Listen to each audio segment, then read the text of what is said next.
주영진의 뉴스브리핑 정치 오픈호, 오늘은 시로 시작을 해보도록 하겠습니다. 1946년에 김기림 시인이 발표했던 새나라 송이라고 하는 시로 시작을 해보도록 하겠습니다. 거리로, 마을로, 산으로, 골짜구니로 이어가는 전선은 새나라의 신경. 이름 없는 나루 외따른 동리일망정, 빠진 곳 하나 없이 기름과 피 골고루 돌아 다사로운 땅이 되라. 어린 기사들 어서 자라나 굴뚝마다 우리들의 검은 꽃묶음 연기를 올리자.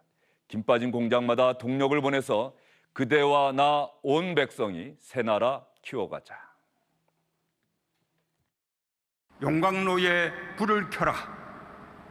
새나라의 심장에 철선을 뽑고 철근을 늘리고 철판을 펴자. 시멘트와 철과 희망 위에 아무도 흔들 수 없는 새나라 세워가자.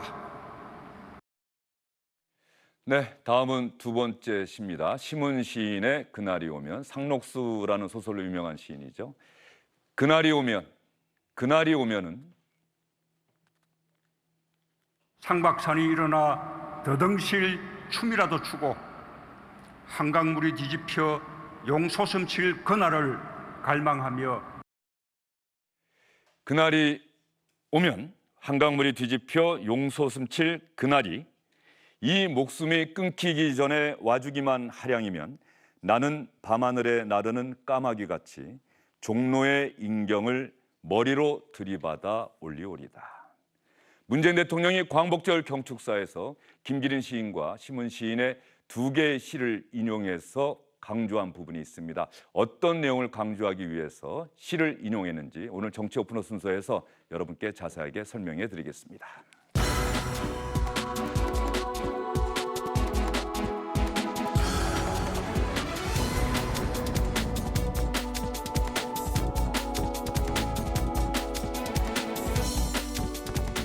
광복절 경축사 많은 사람들 사이에서 회자가 되고 있더군요. 또 문재인 대통령이 한복을 입고 광복절 경축사를 했다는 이 부분에 집중하고 계시는 분들도 많았습니다. 정태훈 전 국회의원, 김성환 시사평론가, SBS의 박문신 논설위원과 함께하도록 하겠습니다. 세 분 어서 오십시오. 네, 안녕하십니까.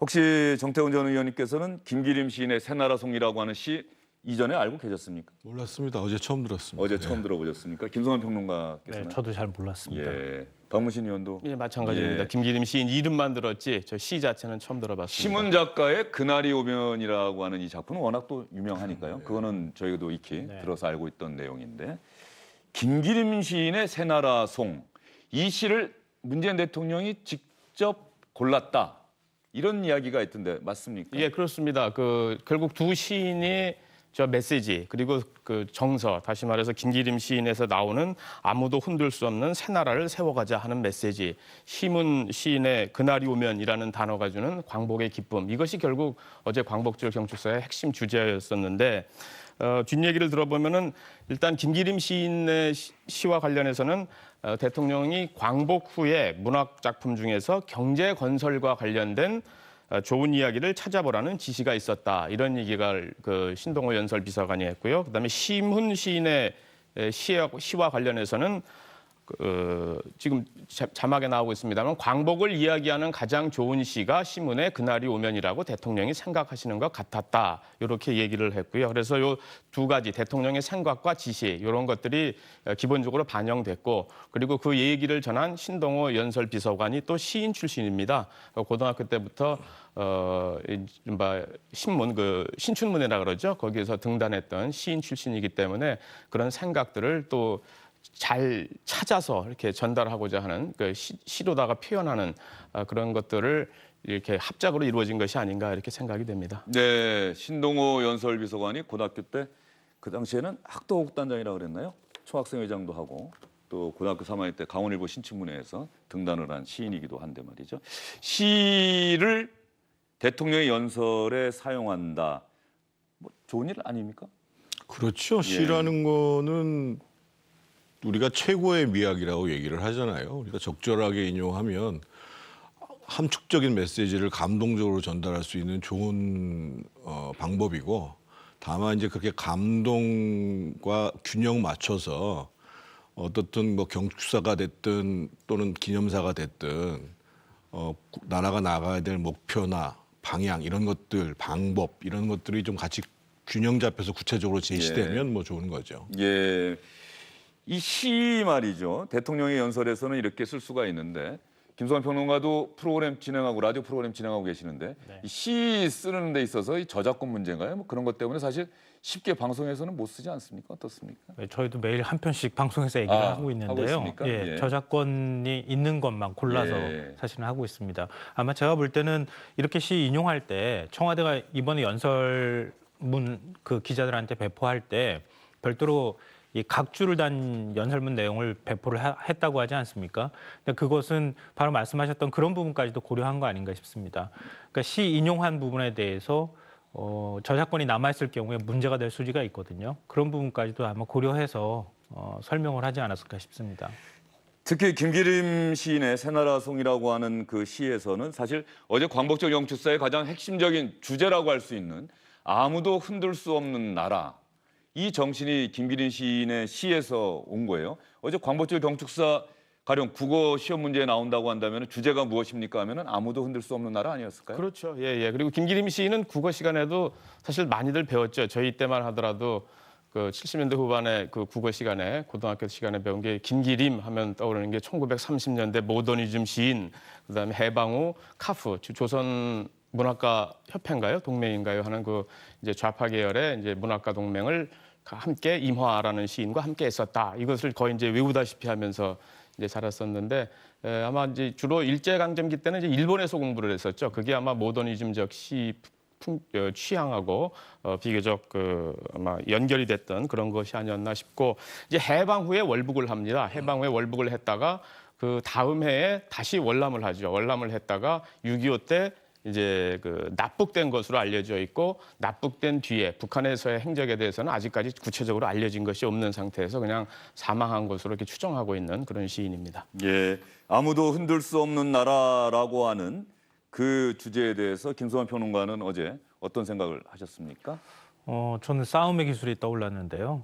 그러니까 지금 일본에 어떤 메시지를 던질 것이냐 이게 최고의 관심사였는데 직접적으로 일본하고 싸움을 하거나 아니면 일본의 직설적인 화법으로 뭔가의 메시지를 던지기보단 굉장히 상징을 많이 놓는 것 같아요. 그러니까 독립기념관에서 광복절 기념 행사를 했죠. 그리고 문재인 대통령이 한복을 입었죠. 그리고 시라고 이제 인용한 것들을 보면 대부분 항일 저항 정신을 가지고 있었던 시. 이런 것들을 가지고 일본의 어떤 역사 인식이나 이런 부분에 대해서 우리가 극의를 한다고 하는 개념을 굉장히 연설문 내용 전체 그리고 광복절 행사 전체에 다 곳곳에 배치하지 않았나 싶습니다. 그러니까 꼭 상대방이 우리를 때렸다 그래서 곧바로 그 때린 거에 대해서 상응하는 조치를 취해야 꼭 그 상대방을 이기는 것은 아니거든요.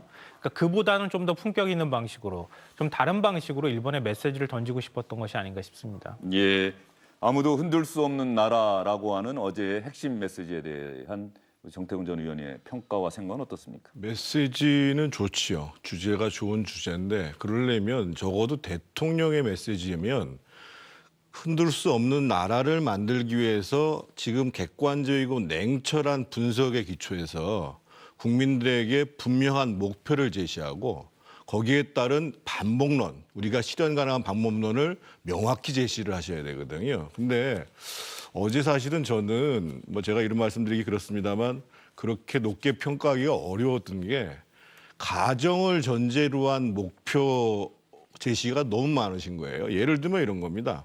지금이라도 일본이 대화 협력 일로 나온다면 우리가 기꺼이 손을 잡을 것입니다. 뭐뭐 한다면 뭐뭐 할 것입니다. 라는 얘기고 뒤에 보면은 평화경제를 설명하면서도 남과 북의 역량이 합친다면 각자의 체제를 유지하면서도 8천만 단일 시장을 만들 수 있습니다. 그 다음 문장도 또 이렇습니다.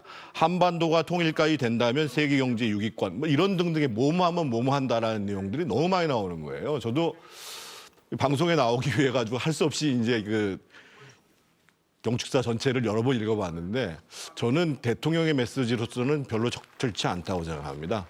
그러니까 정확히 지금 현실이 이러하니까 우리는 이러한 목표를 세울 수 있습니다. 그리고 이러한 방법이 가능합니다. 라고 얘기를 하셔야지 낙관적 전망이 충족되면 이렇게 될 수 있습니다라고 얘기하는 것은 대통령의 메시지라고 보기에는 좀 적절치 않은 것 같습니다. 지금 잠시만요. 제가 질문을 드릴게요. 지금 정태훈 전 의원께서 말씀하신 거는 일본과의 관계에 집중해서 그 말씀하셨는데 이 아무도 흔들 수 없는 나라라고 하는 핵심 메시지를 던지면서 대통령이 제시한 세 가지 방안이 있지 않습니까? 첫 번째가 책임 있는 경제 강국, 두 번째가 교량 국가, 그리고 마지막이 평화 경제.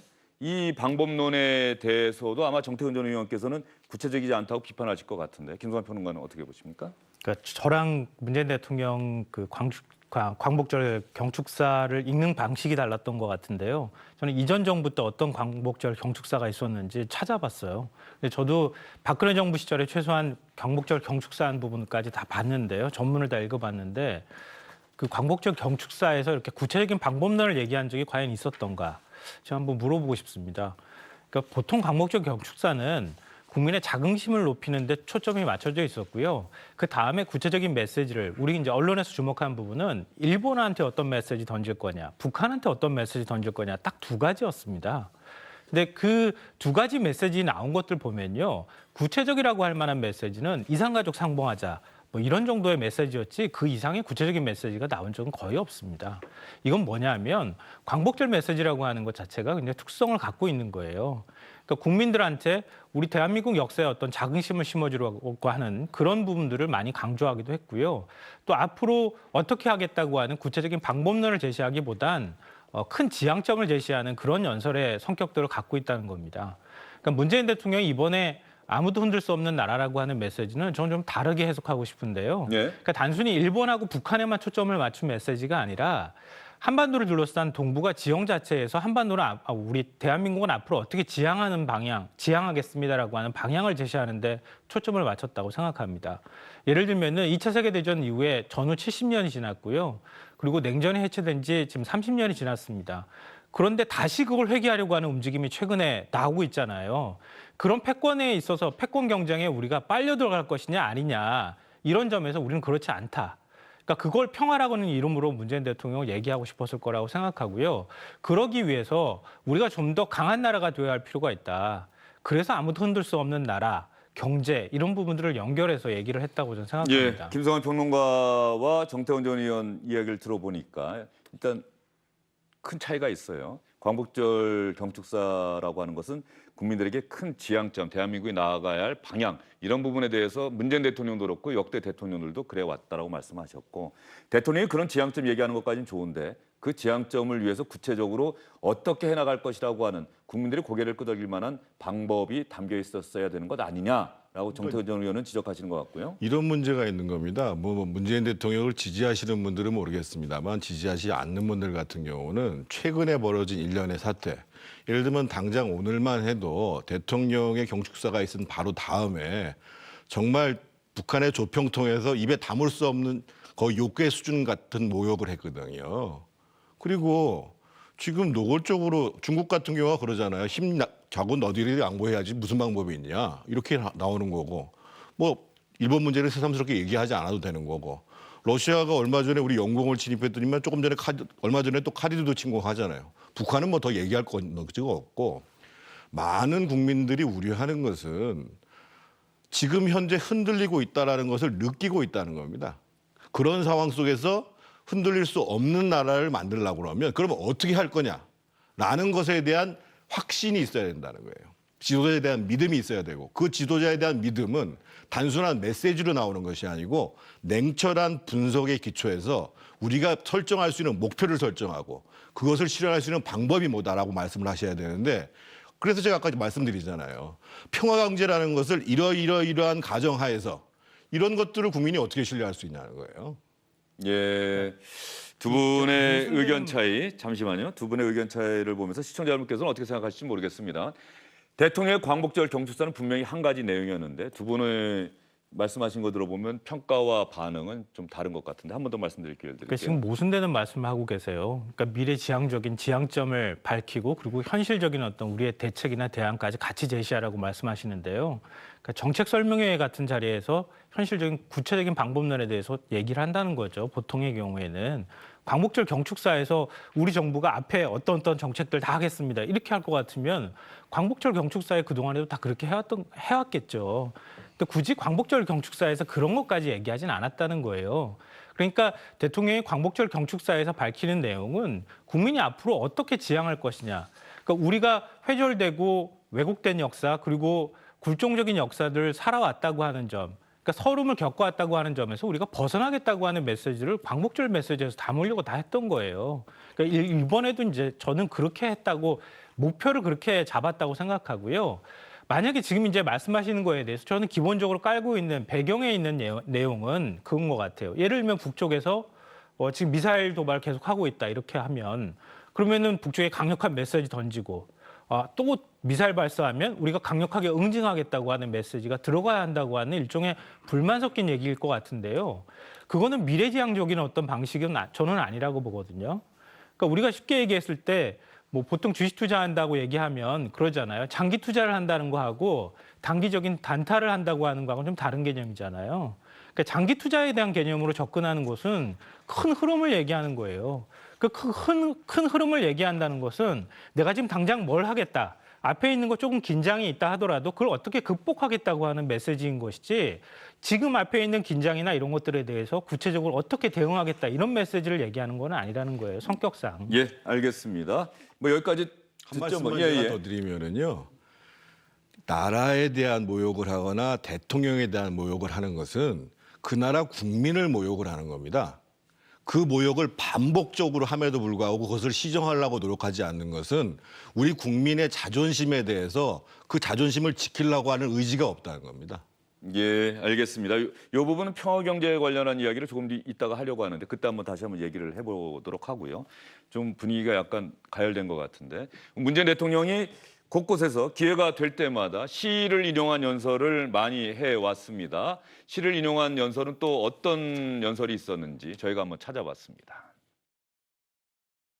1968년 한국이 전쟁의 상처 속에서 민주주의를 꿈꾸던 시절 한국의 시인 신동엽은 스웨덴을 묘사한 시를 썼습니다. 그 중립국에서는 대통령 이름은 잘 몰라도 새 이름, 꽃 이름, 지휘자 이름, 극작가 이름은 흔하더란다. 자기네 포도밭은 사람 상처내는 미사일 기지도 탱크 기지도 들어올 수 없는 나라. 그러나 여러분은 아무리 삶이 힘들어도 결코 조국을 잊지 않았습니다. 조국이 못났을 때조차도 조국에 대한 사랑을 버린 적이 없었습니다. 윤동주 시인의 시 별 해는 밤처럼 별 하나마다 아름다운 말 한마디씩을 불러보고 어머니를 그리워하며 한국인의 정체성을 지켜봤습니다. 예, 이 광복절 관련해서 시를 이야기하다 보니까 김기림 시인의 새나라 송이 1946년에 나왔다고 하는데 그때 나왔던 혹시 귀국선이라는 노래 아십니까? 이 노래가 원래 노랫말이 또 시가 될 수도 있는 건데 돌아오네 돌아오네 고향 산천 찾아서 거기 보면 얼마나 외쳤던가 태극 깃발을 얼마나 그렸던가 무궁화 꽃을 그 시절에 광복에 대한 우리 국민의 감격을 담은 시와 노래 이런 것들이 그 시대의 분위기가 어땠는지를 우리한테 보여주는 것 같고 문재인 대통령이 어제 경축사를 통해서 그 부분을 다시 한번 상기시키려고 했던 게 아닌가 싶은 이런 생각이 들고요. 일본에 대한 메시지 얘기가 잠깐 나왔는데 박문신 의원. 일본에 대한 문재인 대통령의 어제 연설을 보면 그동안 일본의 수출 규제 조치 이후 발표되거나 해왔던 연설 내용 중에 가장 비판의 강도가 없었던 연설이 아닌가 싶어요. 그래서 우리 정부가 뭔가 기조 변화를 하고 있는 것 아니냐 뭐 이런 얘기들도 나오고 있던데요. 그런 해석을 할 수도 있죠. 왜냐하면은 이번 광복절 경축사에서의 가장 큰 핵심이 결국은 이 일본과의 관계를 어떻게 설정하느냐, 다시 말해서 확전으로 갈 거냐, 자제하는 국면으로 갈 거냐 하는 그런 갈림길로 사람들이 인식을 했었거든요. 근데 예. 이번 어제 경축사 특징을 보게 되면 우선 반일 표현이 많이 절제가 돼 있고 자제가 돼 있습니다. 그리고 과거사에 대한 언급을 직접적으로 안 했고요. 군 위안부 문제라든가 강제징용 문제 언급을 안 했고, 그리고 도쿄올림픽 이 부분에 대해서는 민주당 일본 대책특위에서 보이콧 발언까지 지금 나오고 있는 상황이었는데, 여기에 대해서 우호 협력에 희망을 갖게 되길 바란다는 의미를 부여하면서 보이콧과 관련돼서는 선을 긋고요. 이런 식의 여러 가지 얘기를 한 걸로 봐가지고는 갈등 증폭 이런 것보다는 어떤 갈등의 봉합 내지는 어떤 해결의 모색 이런 쪽으로 좀 무게 중심이 좀 옮겨간 듯한 그런 느낌, 또 그런 해석이 충분히 가능한 거죠. 예, 역사를 거울 삼아 국권이 손잡자는 입장을 대한민국은 견지해 왔다, 이렇게 강조해 왔는데, 문재인 대통령 일본에 대한 메시지, 그 가운데 핵심적인 부분을 여러분과 함께 다시 한번 들어보겠습니다. 세계는 고도의 분업 체계를 통해 공동 번영을 이루어왔습니다. 일본 경제도 자유무역의 질서 속에서 분업을 이루며 발전해 왔습니다. 국제 분업 체계 속에서 어느 나라든 자국이 우위에 있는 부분을 무기화한다면 평화로운 자유무역 질서가 깨질 수밖에 없습니다.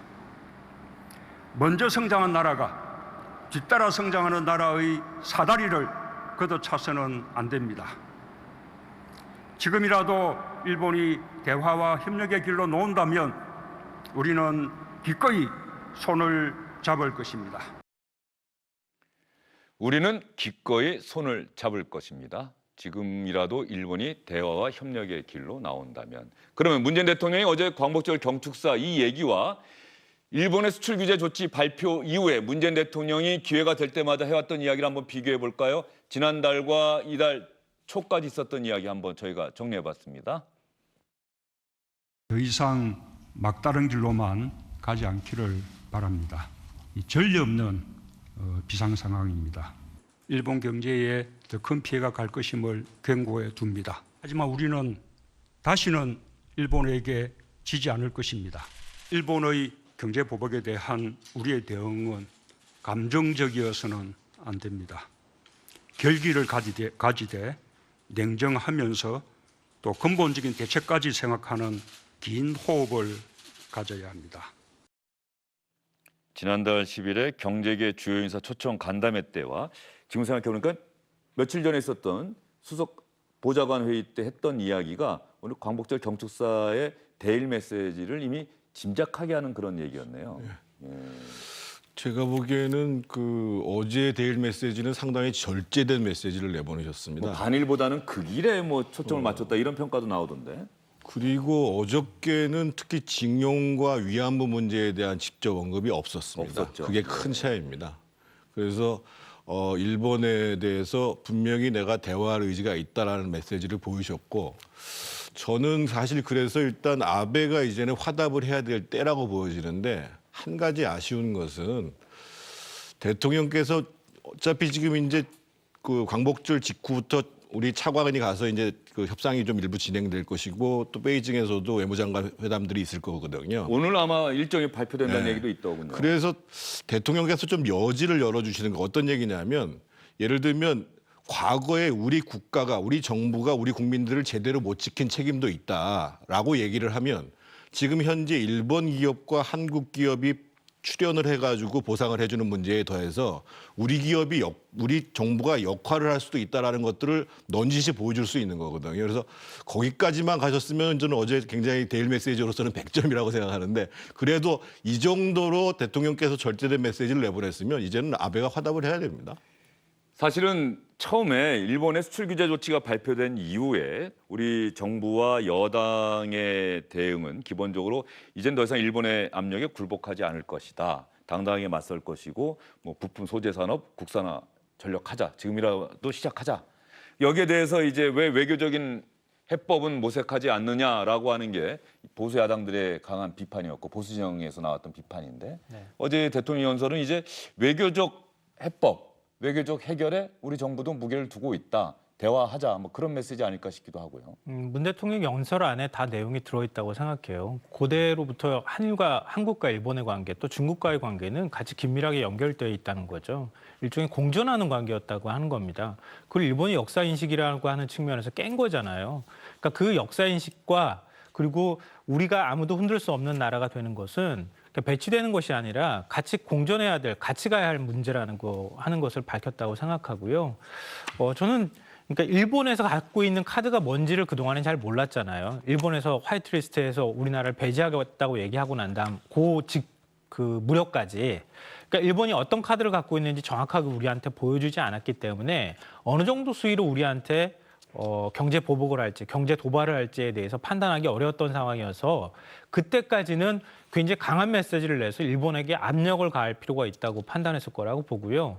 그 다음에 일본은 구체적인 시행세칙을 발표하지 않았잖아요. 그러니까 지금까지 반도체 소재 3가지 이제 수출 규제한 문제 외에는 더 추가적인 조치를 취하지 않았거든요. 그러니까 이런 상황에서 일정하게 거기에 맞춰서 우리가 공동으로 메시지를 보조하면서 그러니까 그 정도 수준의 메시지를 같이 낼 필요가 있다고 정부는 판단했을 거라고 봅니다. 그러니까 오히려 확전하는 방향이 아닌 거죠, 지금은. 그러니까 그런 차원에서 본다면 그러니까 일본은 계속 우리하고 같이 공존할 수밖에 없고 협력할 수밖에 없는 관계라고 하면 일본이 역사인식 문제는 양보할 수 없지만 경제적인 문제나 이런 측면에서는 같이 대화하고 공존할 수 있는 방향을 찾자라고 하는 게 문재인 대통령의 메시지의 핵심이 아닐까 싶습니다. 예, 문재인 대통령의 어제 경축사에 대해서 일본 측의 반응이 나온 게 있습니까? 일단 일본 언론들도 예. 뭐 국내 저희들이 지금 분석하고 있는 것과 크게 다르지 않습니다. 일본 언론들 반응 보면은 비난의 톤을 억제한 것 같다. 그리고 협력 자세를 내세웠다. 그리고 대립 격화를 피하고 싶은 의도를 보였다. 이런 것들이 대체적인 일본 언론들의 반응이고 이제 요미우리 신문 같은 경우에 구체적으로 그 분석을 하면서 한일 관계를 신속히 개선하기 바란다 하는 트럼프의 요구를 의식한 것 같다. 이런 정도의 분석 기사가 있는 수준이고요. 그리고 일본 정부 반응 역시 일본 언론 반응하고 거의 유사합니다. 자극적인 발언은 좀 피해준 것 같다. 그리고 톤 다운된 듯한 이전 발언보다는 좀 온건해진 것 같다 하는 그런 장관의 어떤 그 인용 발언도 좀 나왔고요. 그래서 일단은 이게 뭐 본격적인 어떤 뭐 휴전, 본격적인 어떤 외교적 해결의 진입 이런 단계까지는 아니지만 여기까지는 아직은 좀 이르지만 양국이 서로 쿨다운하는 단계 이런 국면으로 약간 변화하는 조짐 요 정도까지가 대체적으로 일본이 바라보는 시각인 것 같습니다. 예, 아무도 흔들 수 없는 나라 일본에 대한 비판의 강도를 낮추고 일본이 대화와 협력의 길로 나선다면 우리는 손을 잡을 수 있다. 이렇게 문재인 대통령이 강조를 했습니다. 어제 문재인 대통령의 연설 내용 중에 평화, 경제, 북한과의 이야기인데 저는 2045년 광복 100년이 됐을 때 원 코리아, 하나의 대한민국을 이뤄냅시다라고 하는 메시지 그리고 통일이 된다면 대한민국은 세계 6위권의 경제 강국이 될 것이다. 국민 1인당 소득이 8만 달러인가요? 그렇게 어제 경축소에 그런 그 세계 경제 전문지의 분석도 있다 이런 내용을 문재인 대통령이 언급했던 부분이 기억이 나는데 이 평화 경제와 관련한 대통령의 이야기 들어보겠습니다. 평화 경제를 통해 우리 경제의 신성장 동력을 만들겠습니다. 우리의 역량을 더 이상 분단에 소모할 수 없습니다. 평화 경제에 우리가 가진 모든 것을 쏟아부어 새로운 한반도의 문을 활짝 열겠습니다. 분단을 극복해낼 때 비로소 우리의 강복은 완성되고 아무도 흔들 수 없는 나라가 될 것입니다. 예, 평화 경제 원 코리아 그때야 비로소 우리의 광복은 완성되고 아무도 흔들 수 없는 나라가 될 것이다. 아까 일본의 반응 관련해서 제가 하나 더 여쭙고 싶은 게 있었는데 고노 외상이 지금 해외 출장 중인데 어제 경축사와 관련해서 그런 이야기를 했다는 것 아닙니까? 문재인 대통령이 국제법 위반을 시정하는 리더십을 보여주기 바란다. 조금은 그 일본 언론의 이런 반응과는 다르게 고노 외상이 현재 아베 총리는 별로 전면에 나서지 않고 전면에서 한국과의 경제 전쟁 뭐 이런 부분에 대해서 얘기를 가장 많이 하는데 조금은 비판적인 반응이 아닌가 뭐 이런 생각도 좀 비판적이면서도 약간의 이제 선회한 거에 대한 화답. 일본 측에 화두를 던진 거죠. 이제 우리들은 결국 가장 심각하게 생각하고 있는 문제가 강제징용 판결 이후에 우리 정부의 대책 과 그 이후의 문제였는데 그 부분에 대해서 해법을 주었으면 좋겠다 하는 그런 메시지를 던진 거라고 봐야죠. 그리고 실제로 이제 한일 외교적 해결을 모색하기 위한 첫 단계라는 게 결국은 그 문제를 다루지 않고서는 넘어갈 수가 없는 거거든요. 실제로 이제 비공식적으로는 원래 일정대로 한다면 계속 물밑 접촉이 시작되면서 오늘과 내일 원래는 외교 차관회담이 비공식적으로 열릴 예정이었는데 그게 공개되면서 이제 무산된 것 아니겠습니까? 그 얘기는 이제 두 가지 함축이 같이 있는 건데 공개된 자리에서 이 문제를 논의하기에는 두 나라가 서로 부담스럽다. 하지만 비공식적으로 어떤 그 물밑 대화를 할 수 있는 여지는 이제 열리기 시작했다. 이 두 가지가 이렇게 함께 함축돼 있는 그런 뜻이 아닌가 싶은데 고노 회상의 발언도 그런 쪽에 오히려 더 저는 개인적으로 무게가 실린 게 아닌가 생각이 됩니다. 예, 특히 일본 기자들의 질문에 외교 당국 간 상당히 밀접하게 이야기를 주고받고 있고 앞으로도 계속하겠다. 이 부분은 어쨌든 그동안 일본 정부 관계자들 입에서 나오지 않았던 부분이기 때문에 지금 한국과 일본 사이에서 지금의 상황을 풀어나가기 위한 물밑 접촉이 본격화하고 있는 건 아닌지 이런 추론이 충분히 가능한 상황인 것 같아요. 일단 지금 그 처음에 이제 일본에서 우리 소위 첨단 산업에 대한 타격을 목표로 해가지고 세계 소재를 그 수출 규제를 한 다음에 일본에서도 이것이 완벽하게 준비돼서 우리에 대한 공격에 들어온 것이냐라는 것에 대한 논란이 있었었고 거기에 이어서 파이트리스트 배제를 하면서는 또 구체적인 항목들은 발표하지 않았단 말이에요. 그러면서 일본에서도 지금 상황을 계속 상승시켜 나가는 것은 여론도 그렇고 자신들의 국내 사정도 그렇고 바람직하지 않다. 다만 이제 어떻게 해서든지 우리 굴복을 받아내려고 하겠지요. 근데 그 접점이 어딘가를 우리는 우리 입장에서 봤을 때 가장 좋은 지점을 찾을 수밖에 없는 거죠. 예, 알겠습니다. 그리고 조금 전에 여러분께 보여줬던 평화경제 관련해서요. 이 평화경제라고 하는 부분 지난번에 한번 이야기를 했다가 보수 진영에서는 상당히 거센 비판이 나오지 않았습니까? 평화경제로 일본과의 경제전쟁, 일본을 우리가 누를 수 있다, 이길 수 있다 이렇게 이야기를 했는데 너무나 현실과 동떨어진 이야기 아니냐 이런 비판이 보수 진영 쪽에서 나오기도 했었어요. 그런데 문재인 대통령은 경축사를 통해서 평화경제에 대한 의지를 다시 한번 강조했다. 앞서도 제가 말씀드렸던 것처럼요. 보수 진영에서는 뜬구름 잡기식 얘기다 뭐 이렇게 또 비판하는 것 같은데요. 저는 크게 두 가지 의미라고 생각하는데요. 그냥 우리 당장 앞에 있는 문제로 설명드리자면 평화가 곧 경제다. 이제 이런 메시지의 측면이 하나가 있다고 생각합니다. 이 말은 뭐냐면 우리 뭐 코리아 디스카운트라고 얘기되는 것처럼 한반도에 이렇게 전쟁 위기나 긴장 상태가 유지될 때 우리 한국 경제가 좋아지기가 쉽지는 않죠. 그러니까 외국인 투자자도 들어오기 어렵고 우리 기업에 대한 가치도 제대로 평가받지 못하는 그런 현상들이 계속 있어 왔거든요. 그러니까 평화와 경제가 서로 동떨어진 것이 아니라 하나다. 그래서 평화를 이루어야지 곧 경제 성장도 이룰 수 있다라고 하는 메시지가 하나 있고요. 둘째로는 앞서 제가 말씀드렸던 것처럼 동북아 질서에 관한 부분입니다. 그러니까 문재인 대통령은 지금 끊임없이 그냥 단순한 남북 관계로만 해석하는 것이 아니라 동북아 질서를 남북 관계를 풀어감과 동시에 지금 4대 강국이라고 하는 그 강국들과 어떤 관계를 우리가 유지할 것인가 이런 관계까지 지금 보면서 풀어나가려고 노력하는 것으로 보여요. 그러니까 아마 대통령 입장이라 그러면 뭐 앞서 말씀하셨던 것처럼 최근에 안보 불안이라고 하는 것들을 해석할 때 그냥 단순히 남북 간의 관계로만 해석하지는 않을 거라고 생각하거든요. 그럼 이런 지정학적인 문제에 있어서 우리가 어떻게 이 문제에 대해서 제대로 된 태도를 취할 것인가 이런 게 아마 제일 큰 고민이라고 보는데요.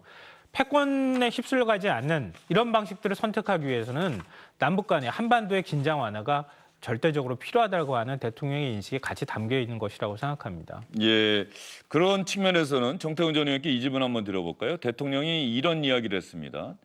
불만스러운 점이 있다고 하더라도 대화의 판을 깨거나 장벽을 쳐서 대화를 어렵게 하는 일은 결코 바람직하지 않습니다. 불만이 있다면 그 역시 대화의 장에서 문제를 제기하고 논의할 일입니다.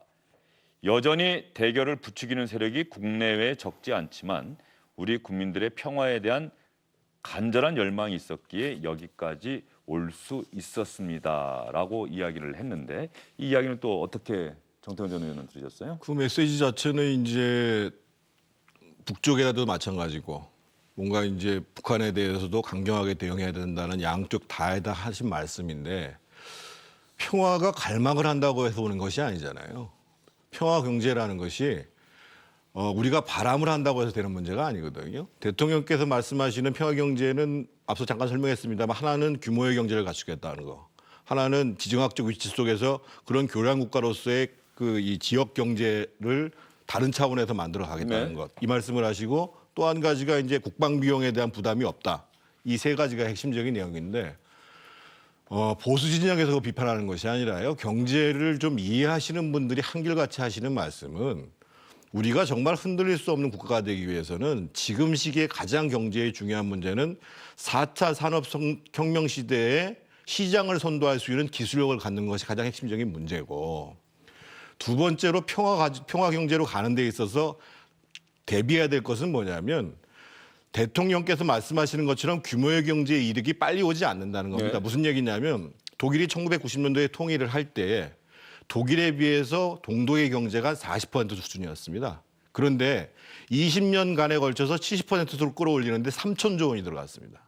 지금 한국과 북한 간의 관계는 어떤 거냐면 국민 총생산으로 따지면은 북한의 GDP가 1.9%, 국민 소득으로 따지면 3.9%에 해당합니다.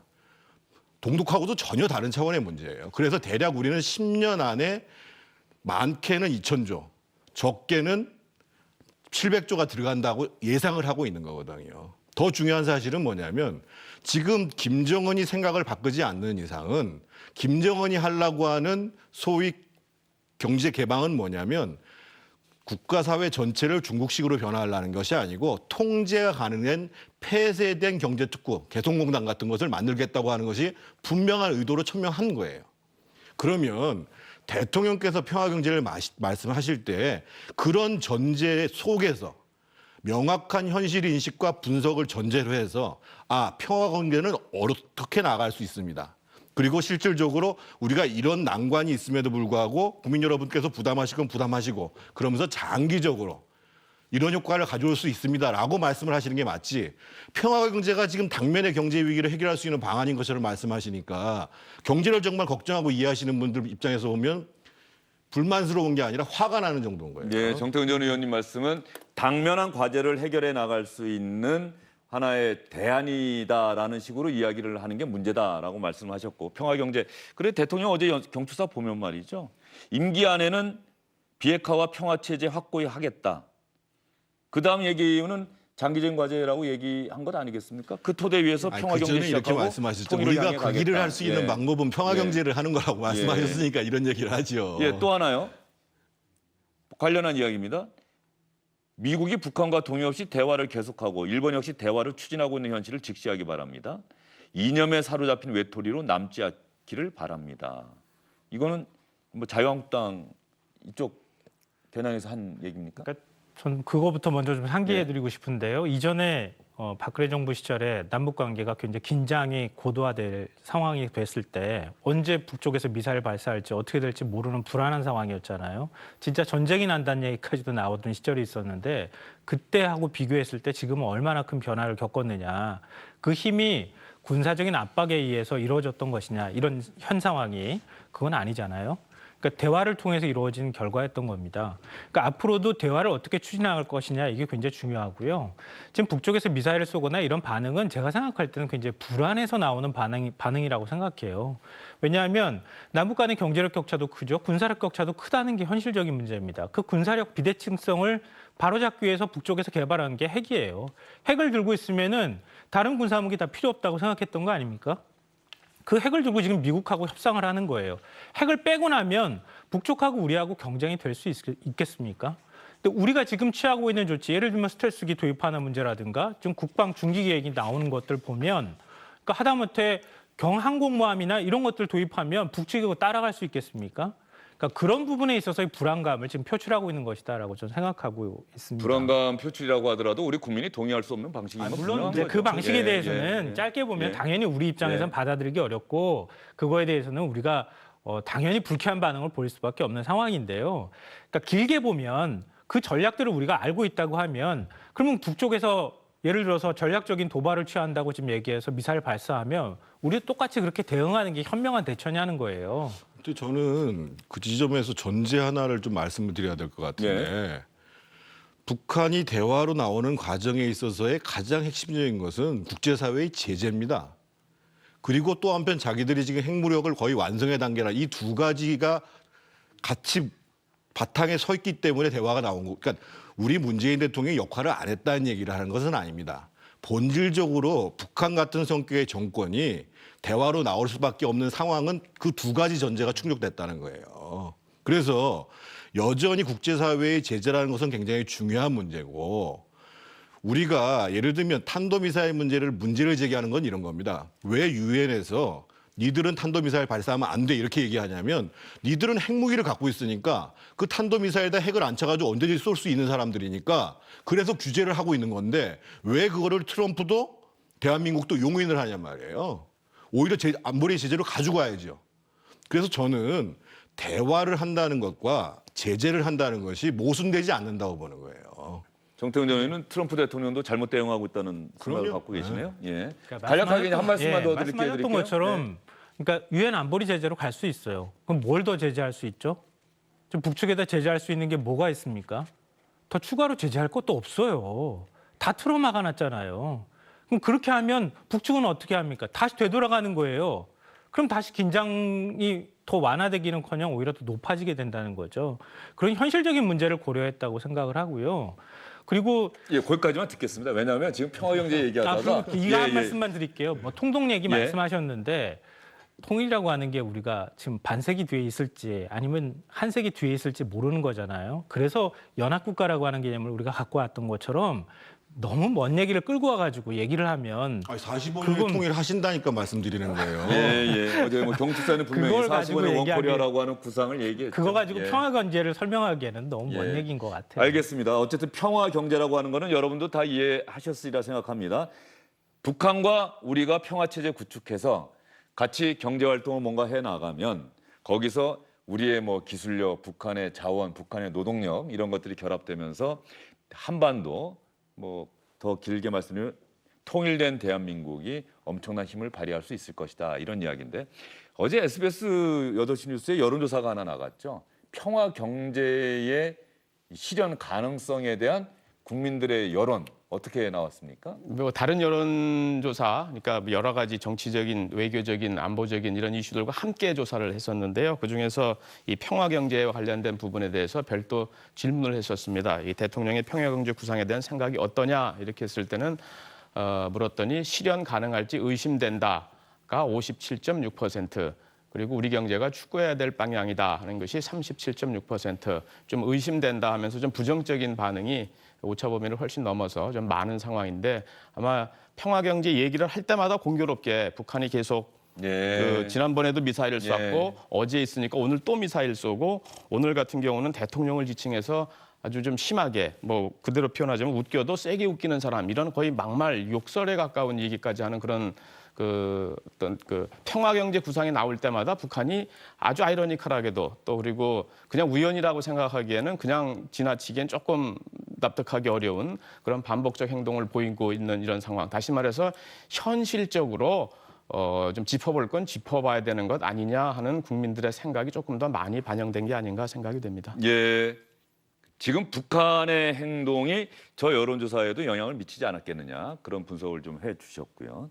이번 대통령의 광복절 경축사 가운데서 또 정치면 기사에 많이 나왔던 대목 중에 하나가 다른 사람들이 다 박수를 치는데 황교안 자유한국당 대표는 뭔가 메모를 하고 있는 듯한 모습이 화면에 비춰졌다. 뭐 그런 장면인데 어느 부분에서 그러한 장면이 보였던 거죠? 지금 화면에 나오고 있네요.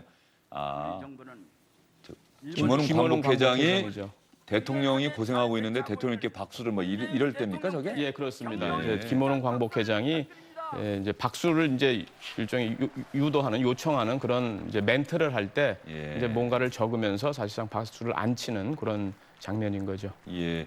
황교안 대표는 뭐 메모하고 있었다는 얘기 혹시 뭐 들려오는 얘기가 있습니까? 그건 뭐 들어보지 못했는데 아마 그 뭐 적는 것도 중요하지만 어쨌든 간에 박수를 안 쳤다는 저 자체가 어떻게 보면 정치적인 뭐 함축성도 있는 거죠. 뒤집어 얘기해 보면은 우선 아주 쉽게 얘기하면 지금 김원웅 광복회장 이제 국회의원 출신이기 때문에 사실 정치인에 가까운 분인데 그동안에 친일 프레임을 통해서 이 상대적으로 자유한국당에 대한 공세 높은 발언을 많이 한 거에 대한 개인적인 불만이 작용했을 수도 있고 또 다른 의미에서 보면은 이제 사전 연설문이라든가 이런 것들을 다 미리 받아보지 않았겠습니까? 그 과정에서 이제 본인이 생각했던 것, 특히 그 전날 대국민 기자회견을 통해서 얘기했던 것, 그러니까 광복절에는 광복의 의미와 함께 대한민국 임시정부가 48년에 수립됐다는 의미를 함께 반영해달라라든가 아니면 외교 안보 분야에 대한 또는 경제 문제에 대한 정책의 대전환을 좀 해달라 하는 그런 요청 이런 부분들이 예. 받아들여지지 않은 거에 대한 그런 그 일종의 뭐 소극적인 항의라 그럴까요? 뭐 그런 것들도 같이 담겨져 있을 수 있고 거꾸로 박수를 쳤을 경우에는 내가 대통령의 경축사에 대해서 동의한다라는 그런 메시지를 주는 것에 대한 경계 뭐 이런 것들도 좀 복합적으로 여러 가지가 좀 그 작용한 그런 것이 예. 아닌가 생각이 됩니다. 마지막에 말씀하신 거는 글쎄요. 그렇게는 생각해서는 안 되겠죠. 만약에 그런 정말 분석이 맞다고 한다면은 정치를 해서는 안 되는 박수를 것 전혀 안 친 같은데. 거는 아니고요. 그러니까 근데 아까는 이제 저 광복회장이 박수를 유도할 때 안 친 거고 대통령이 실제로 경축사를 할 때 다른 분들은 거의 박수 안- 칠 때도 거의 안 쳤고 쳤다는 맨 얘기죠. 마지막에 한 박수를 예. 쳐서 저는 이렇게 생각합니다. 사실은 대통령 말씀 중에서 동의하기 어려운 부분들은 박수 치기가 어렵겠죠. 하지만 일상적으로 동의할 수 있는 내용도 많이 있잖아요. 앞에 시기가 나오고 이런 예. 거예요. 그래서 그런 거는 뭐 박수를 치셨으면은 뭐 오히려 뭔가 좀 이렇게 자연스럽게 보이지 않았을까 이렇게 생각이 들고 반대로 야당에서도 여당 그 대변인이 그걸 야당 대표가 박수를 안 쳤다는 걸 따로 찝어가지고 또 성명을 발표하는 것도 이게 우리 정치권이 얼마나 촌스럽냐 말이에요. 그러니까 여당에서 논평 나온 거는 대통령 연설하는데 박수 안 친 거는 무례다 이렇게 얘기를 했던 거고 한국당에서 또 논평이 나온 건 아니 박수 안 칠 수도 있는 거 아니냐 동의할 수 없는데 어떻게 박수를 치느냐 뭐 이런 논평이 나온 것 자체가 예전에 예. 그러면은 박근혜 대통령이 국회 연설할 때 민주당 사람들이 어떻게 했어요? 자리도 안 일어나고. 예. 그래서 저는 그런 좀 수준 낮은 논쟁들을 안 했으면 좋겠어요. 김선호 평론가는 어떻게 생각하십니까? 짧게 지금 말씀하신 거하고 말씀해 주시죠. 연결되는 예. 얘기인데요. 때와 장소로 가렸으면 좋았을 뻔했다. 국회 연설이라고 하면은 그때는 저는 안 칠 수 있다고 생각해요. 근데 광복절 경축 행사장이잖아요. 그러니까 마음에 안 들어도 그래도 존중의 의사표시 정도는 하는 게 그게 맞지 않습니까? 그러니까 이런 논란이 생기잖아요. 그러니까 그런 측면에서 저는 부적절했다고 생각합니다. 말씀 듣다 보니까 박수에는 굳이 인색할 필요는 없어 보인다는 생각이 좀 들어요. 근데 이전에 박수를 민주당은- 친다는 게 꼭 아까 박무신 의원 얘기하신 것처럼 뭐 동의와 동조의 뜻은 아니지 않습니까? 뭐 대충 그 얘기에 대해서는 내가 공감할 수 있다. 뭐 이렇게 혹은 나랑 생각이 다르긴 하지만 대통령이 그러한 생각을 갖고 국민에게 그런 이야기를 한다. 뭐 그것 자체를 인정하는 박수도 충분히 칠 수 있는 것 그래서 아닌가 싶은 생각이 좀 저는 드는데. 황교안 대표가 박수를 더 여러 번 쳤으면 좋겠다라고 생각하는 예. 사람인데 예. 굳이 야당에서 그걸 가지고 굉장한 무례 협량을 따지는 것이 여당에서 여당에서 예. 과거에 예를 들면 박근혜 대통령이 그 국회에 들어가는데 앉아 있었잖아요. 그러니까 서로가 한 과거의 행위들을 좀 보고 정치인으로서의 정치의 품격을 좀 높여나가는 방향으로 사고를 해야지 꺼리만 있으면 전부 다 공격하고 정말 마음에 안 들면 마음에 안 든다고 다 표현하고 이런 정치를 가지고 정치가 어떻게 발전하냐 말이에요. 알겠습니다. 정태근 전 의원님 말씀에 공감하시는 분들도 많으실 것 같고요. 우리가 그동안 정권 교체가 여러 번 있었는데 정권이 바뀔 때마다 당시 야당이 대통령이나 여당 이쪽에서 나온 연설에 어떤 자세를 취했는지 한번 돌이켜볼 필요가 있어 보인다는 생각은 분명히 듭니다. 오늘 정치 오픈 호수는 여기서 마무리하겠습니다. 세 분 수고 많으셨어요.